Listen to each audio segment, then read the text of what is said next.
I'm not entirely sure who decided that a dry beige color is the go-to for some Euros, but man, this game does not look good.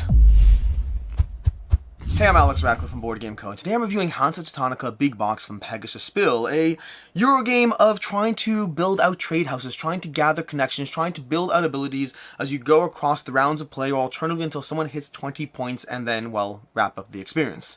The basic idea of this game is it's all about taking actions. You're going to be going over here, you're going to have your own little private board over here that defines everything going on and how you can upgrade your character. You have the number of actions you can take every single round, and yes, you will be able to upgrade and increase that number. You have the number of tokens you'll be able to have, these little merchants over here, these traders. You have the number of traders you'll be able to take from your general supply into your pool, which is defined as here, and yes, is upgradable.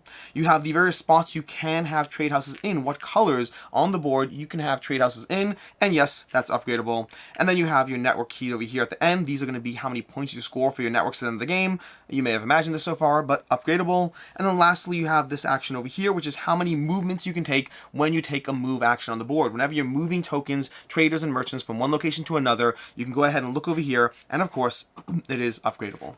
And that's what's going on in this game. You're trying to upgrade yourself. You're trying to find a pathway forward as far as what you're going to do to actually, well, win.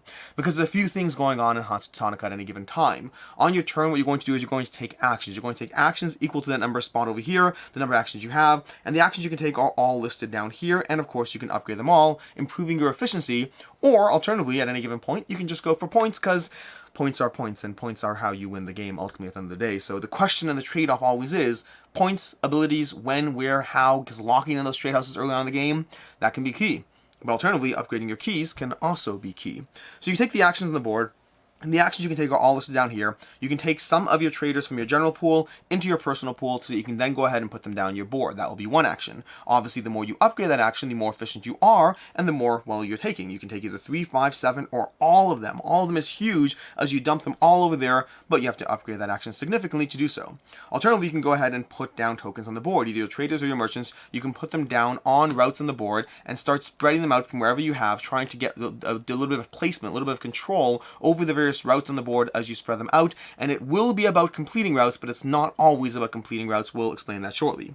Alternatively, over here, you can displace other merchants. One of the fun parts about the game is the fact of fun is a relative term, depends what you're doing. You can displace other players' merchants, knocking them out, which will push them somewhere else, and then they can go ahead and push down another one as well, because they can get their merchant moved away, but then you get to put yours out. So you're paying a bit of a premium, you're paying an extra fee to do so, and you're really just bumping them else. So you're bumping them outwards somewhere else. What you're doing effectively is you're locking down placements on the grid, sometimes because you want them, and sometimes because you know you're going to get booted, and you know you're going to get those extra traders back because of it. Knock out a merchant, you're going to get an extra trader as well, so you want to be mindful of that action over there.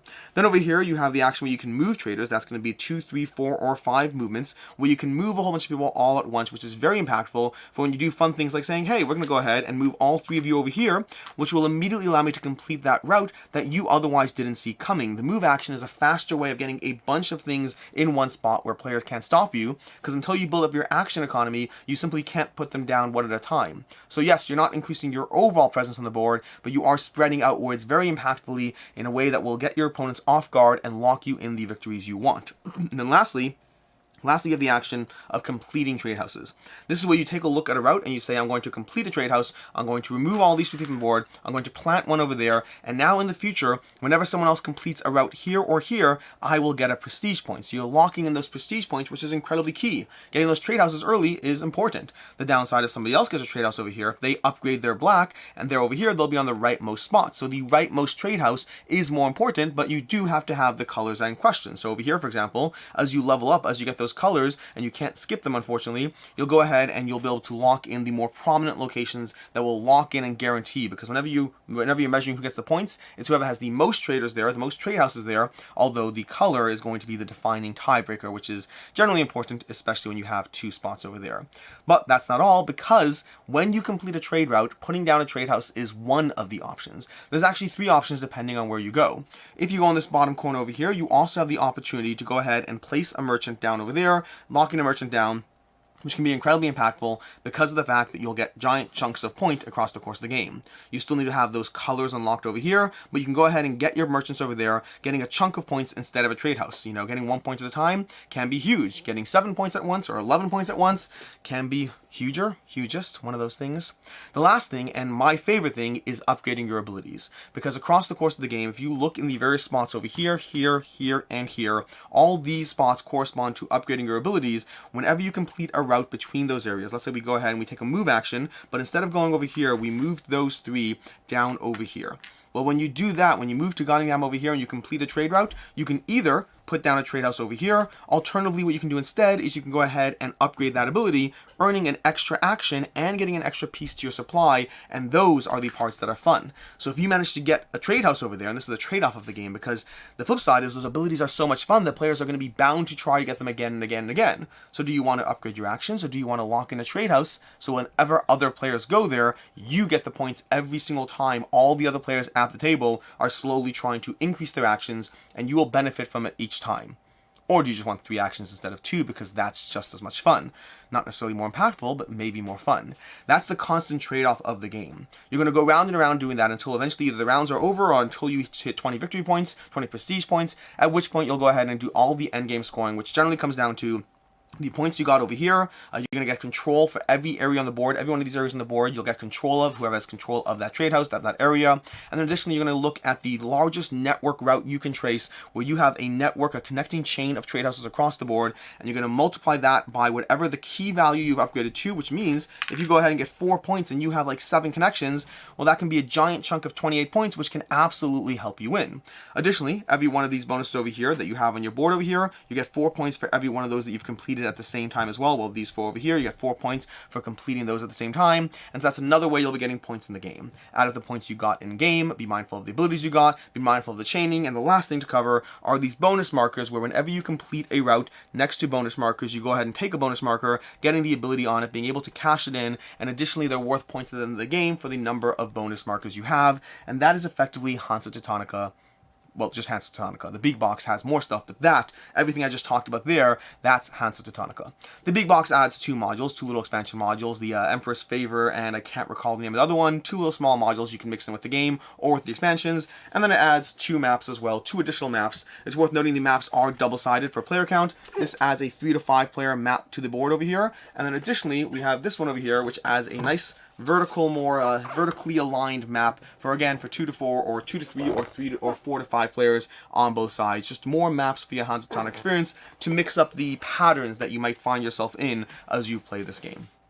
So, ease of play. Let's talk about this. Ease of play. The game is fairly easy to go through. If you do have this game, do not be intimidated by the rulebook, because the rulebook does look fairly long as you flip through page after page after page after page until you realize that the second half over there is in a different language, and you're really only going like 4 pages in before you start getting to the end of the game. There we go, 7 pages, but you have to start from over here. So from game setup is 3. You're talking about literally the rules are 4, 5, 6, 7. There's 4 pages of rules before you start getting into some of the expansion modules, the other maps, and then the entire thing duplicated in another language. If you have this game and the rulebook's been scaring you because it seems very dense and long, it is dense, it's not long. So the game is actually fairly easy to dive into. You basically just have to explain the sequencing of the actions you take. You have 5 actions you can take, you have 2 actions per round until you upgrade that, and that's the part you kind of have to explain. The whole upgrading tree, as well as the choice you make when you complete a route. Are you going to either be putting down a trade house, upgrading an ability, or locking in bonus points down here? The game's fairly simple to dive into. As far as game length, the game box says 45 to 90 minutes. I'm playing it with the wrong people, I guess, because we have never had a game of Hansa Teutonica in 45 minutes. For us, I would say it's close to the 90-minute range, sometimes creeping up to 2 hours. We are a little AP prone as a group, I would say. My group, the people I tend to play with, were a little bit more AP prone. But if you're knocking out a game of Hansa Teutonica in 45 minutes, I'll say I can see it, but I also think you're going pretty quickly, and I'm impressed. So for me, I'd say maybe 60 on the low end, low end 60. More realistically, it's usually a 90-minute experience for us. As far as player count, this is a 3 to 5 player game. I have played this game at 3, 4, and 5 players. This is where my opinion, I guess, differs a bit from Board Game Geek. Board Game Geek has this listed as being vastly best with 5 by a long shot. I like 5, but I think 4 is my favorite player count. And I'm not sure exactly why there's such a huge gap. 3 does feel a little less busy, so to speak. 3 is just a little, I want more going on with 3, because one of the fun parts of Hansa Teutonica is the whole aspect that placing down your tokens is just a way of getting them knocked out, or locking down your trade routes gets you all these bonus points. And so the game turns are often fast enough, not always AP prone groups and all that, the game turns are often fast enough that a 4-player game is absolutely worth that extra player. A 5-player game, I don't mind it, I just don't know if necessarily I feel strongly that it's a better experience.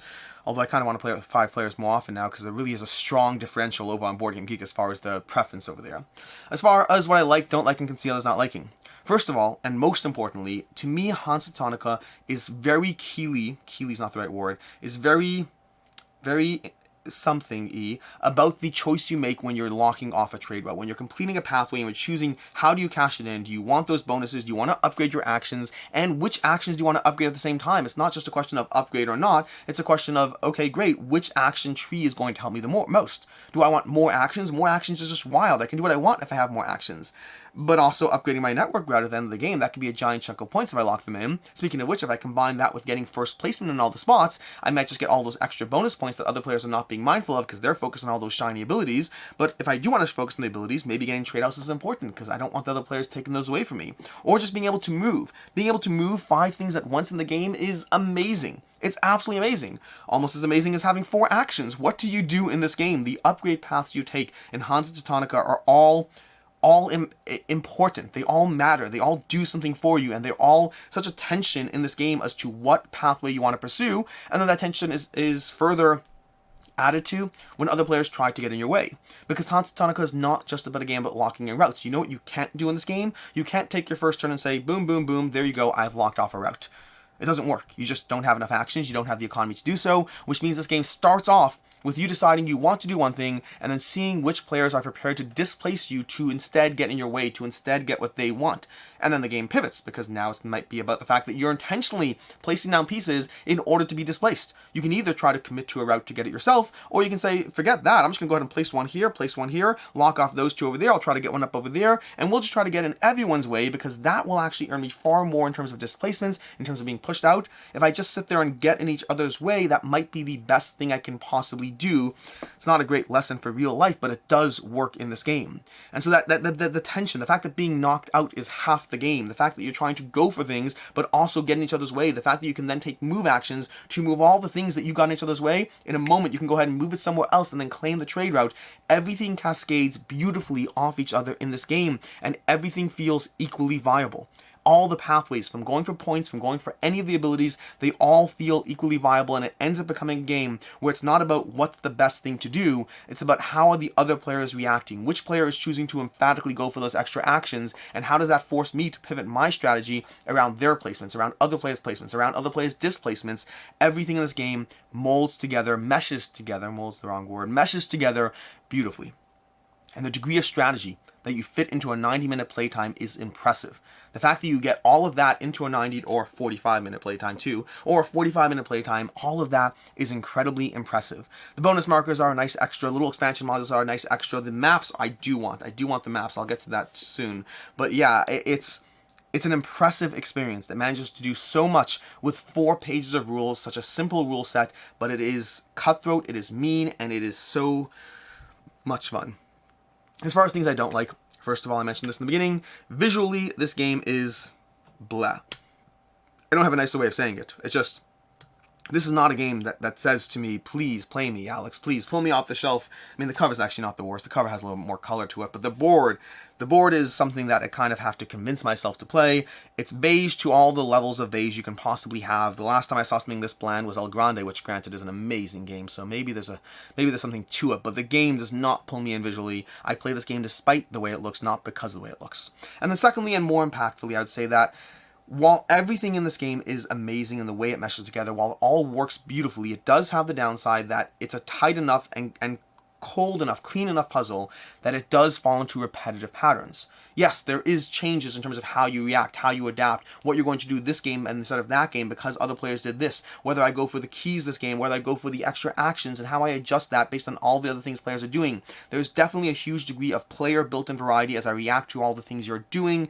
But the core action sequence is placing down things, displacing things, and moving things, rinse and repeat until you win the game, and that can fall into a bit of a repetitive pattern. Fortunately, this game, coming in at 90 or 45 minutes, it does not outstay its welcome, but I do strongly welcome the fact that there are additional maps, because I don't love the fact that the repeating patterns, especially with the same map, do take a little bit away from the experience. If you can pick this game up in the big box, which is basically fairly cheap anyway, I highly recommend doing so as opposed to the older out-of-print version that only has 1 map, because those those extra maps, I really do think break the patterns a drop as you force players to confront new maps. Will it buy you an infinite amount of time? No, but having 2 more maps in the game and triples the amount of the strategy you are based on the actual environment of the board itself, and that is a little bit of extra thing that I do find helps mix it up. But as far as what I don't like, it's going to be those repetitive patterns.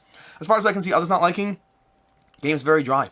This may not be for you. This is a dry Euro in which everything you're doing is going to be taking actions, improving those actions, upgrading your actions, getting in each other's ways. But the game, aside from the way it looks, it is a fairly dry experience. It has powers and abilities, but the powers and abilities don't stop the game from being a dry, soulless Euro in which you are optimizing your action to the nth degree to ultimately attempt to win the game. Speaking of which, it's highly cutthroat. If you don't like highly cutthroat games, this is not for you. This is a game of getting in each other's ways. This is a game of displacing others. This is a game of locking off that other location, of taking control of the trade houses by upgrading my color and knocking that out. This is a game in which you are trying to undercut all the other players at every single point, and they are doing so to you as well, which might make this not for you. Being knocked out of spots will hurt. Being knocked out of your warehouse will hurt. Being displaced when you didn't want to, as opposed to being displaced when you do want to, which is a much better thing. This is not a nice game, and so factor that in before you pick this one up. For final thoughts on Hansa Teutonica Big Box, it's just so good.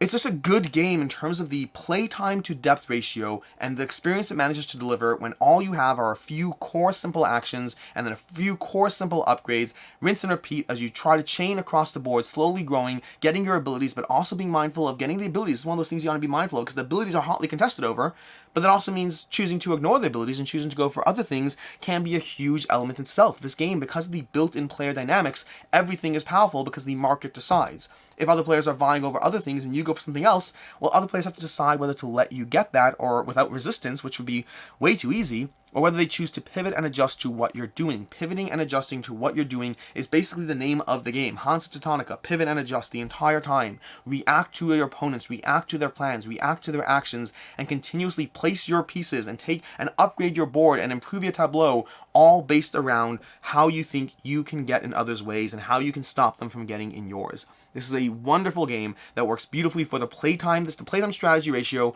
it's only undercut, it's only lessened for me because it does fall into a bit of a repetitive pattern as you play it more. For me, this one's a 4 to 5. I really enjoy it. I really like it. I highly recommend the other maps. I think it's very important to have that extra degree of variety, although to be fair, the original game was fine as is, so I guess the maps improve the experience but probably aren't necessary. But that's Hansa Teutonica by Pegasus Spill. As far as other game recommendations, first of all, Elegance, which I mentioned already. While they don't have a lot of commonality that I can find, Hansa Teutonica honestly does not feel like a lot of other games. My second recommendation, it does, but Elegance is another game that has a degree of area control and a degree of... I kind of cap out at area control. I like Elegance, and it does give me similar vibes to the cleanness, the pure cleanness of what you're doing, and the fact that even when you displace others, it's not just about something you want to, something you're trying to get that other area control. Elegance is an amazing game that, granted, I don't feel is that similar, but on the surface level, it gives me a bit of the same vibes. What I will say is Endeavor Age of Sail. Endeavor Age of Sail by Burnt Island Games. That one is another game that does very strongly have the Hansa Teutonica pattern of trying to build out routes and claim connections. A little less of the pushing others out as aggressively, although with the right cannons and upgrades you absolutely can. But I think if you're looking for a slightly lighter and slightly more variable version of Hansa Teutonica, I blanked on the name. If you're looking for a slightly lighter and slightly more whatever version of Hansa Teutonica, Endeavor Age of Sail is another game that I can highly recommend. Until next time, I'm Alex Ratcliffe from Board Game Co. I hope you've enjoyed this video, and as always, have a good one.